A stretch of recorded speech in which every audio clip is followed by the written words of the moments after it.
Hello guys, December মাসের 21 তারিখ ইজতেমায় ঘুরতে ঘুরতে কাম করতে যাই হোক, দোকান আজকে স্টার্ট করছি, যাই হোক কিছু বেচাকেনি করছি।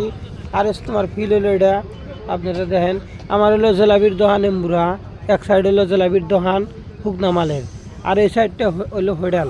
আপনারা যদি আসেন, যদি কেউ ধুবড়ি থেকে আসেন, তাহলে উত্তর সাইডে হোটেলটা এলবি স্কুলের সামনে, মানে চান্দসায়। আর যদি মুরালিঘাট থেকেও আসেন, তাহলে বাই সাইডে পড়বো। যাই আপনারা খাওয়া দাওয়া করেন, আইসা সার্ভিসিং ভালো দিমু, খাওয়া দাওয়া এবং 10 টাকা কম দিমু প্লাস। আর তোমার ফিল্ডে এই যে দিয়ে নেন, এই যে লাইটটা দেওয়া গেছে আছে, ওইটাই মসজিদের উত্তর সাইডের দোকানটা।